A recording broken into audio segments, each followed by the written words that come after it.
Bom dia, irmãos. Paz do Senhor. Deus possa estar abençoando esse nosso dia. Eu queria estar compartilhando uma breve palavra aqui. Ela se inicia lá em Romanos, capítulo 5, versículo 20. E vamos seguir o capítulo 6 também. Diz assim: sobreveio a lei para que avultasse a ofensa, mas onde abundou o pecado, superabundou a graça. A fim de que, como o pecado reinou pela morte, assim também reinasse a graça pela justiça, para a vida eterna mediante Jesus Cristo, nosso Senhor. Versículo 6, capítulo 6, assim: que diremos, pois? Permaneceremos no pecado para que seja a graça mais abundante? De modo nenhum.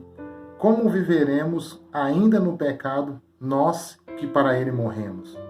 Ou porventura ignorais que todos nós fomos batizados em Cristo Jesus, fomos batizados na sua morte? Fomos, pois, sepultados com ele na morte pelo batismo, para que, como Cristo foi ressuscitado dentre os mortos, pela glória do Pai, assim também andemos nós em novidade de vida. Paulo, quando escreve aos Romanos, eles fazem uma indagação um pouco interessante no versículo 6. Eles começam perguntando: Paulo, se onde abundou o pecado, superabundou a graça, nós vamos continuar pecando para que cada vez mais a graça superabunde? Paulo fala para eles: não, de modo nenhum, de maneira alguma. Aqueles que um dia foram restaurados pela graça do Senhor, continuem pecando.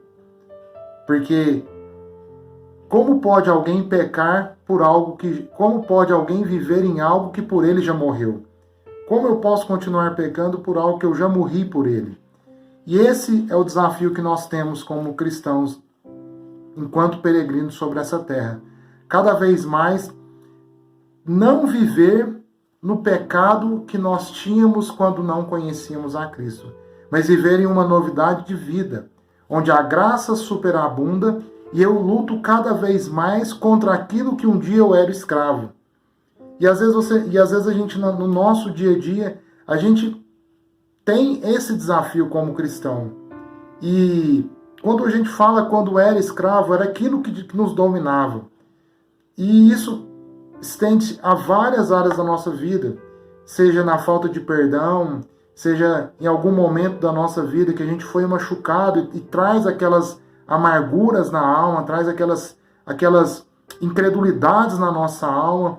E Paulo ele vem dizendo: gente, vocês uma vez mortos para o pecado, uma vez que vocês foram restaurados, andem pela graça e em novidade de vida para o Senhor. Levem o Senhor aonde vocês estiverem. Levem o reino do Senhor onde vocês estiverem.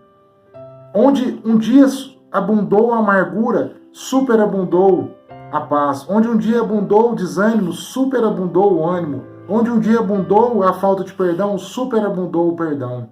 Essa é a novidade de vida que Paulo está dizendo. Onde um dia tinha um homem que tinha uma baixa autoestima, hoje eu tenho uma alta autoestima porque Deus restaurou o meu coração, restaurou a minha vida. Onde existia uma família que era uma família em pé de guerra, uma família em luta, hoje eu tenho uma casa que anda em paz, porque superabunda sobre a minha vida a graça e a paz do Senhor. E esse é o nosso desafio como cristãos. E Paulo fala assim: olha, se vocês andam em novidade de vida, quando o Senhor vier nos resgatar, nós estaremos com Ele também. Estaremos vivendo a eternidade em vida com Ele. Talvez você tenha iniciado essa semana talvez você está iniciando a semana com alguns desafios. Talvez você tenha algumas pendências, algumas coisas para resolver. Talvez você tenha algumas perguntas para serem respondidas. Talvez você está olhando para essa sua semana e está totalmente desanimado. E eu quero te dizer algo nessa manhã. Eu quero te dizer que o Senhor superabunda sobre a sua vida. O Senhor, ele, assim como o texto fala, a graça do Senhor superabunda. E essa graça me faz restabelecer a andar como Cristo sendo o centro da minha vida. Que nós possamos colocar o Senhor como centro da nossa vida. Que nós possamos abandonar cada vez mais o velho homem e andar como o novo homem, um homem restaurado, um homem que tem as suas emoções restauradas, um homem que tem a sua vida restaurada, um homem que tem o seu pecado perdoado pelo Senhor e que não anda cometendo mais pecados como antes era, mas um homem que anda cada vez mais sendo aperfeiçoado pelo amor do Senhor. Um homem que crê no Senhor Jesus, Crê que o Senhor Jesus é o Senhor da sua casa, o Senhor da sua vida. Que nós possamos andar em novidade de vida essa semana, queridos. Que onde você colocar os pés, o reino do Senhor possa se restabelecer através da sua vida. Deus abençoe a sua semana. Deus abençoe o seu dia. Que você tenha uma semana repleta de paz. Que o Senhor seja a resposta para as dúvidas que você tenha. Um grande abraço e um beijo no seu coração.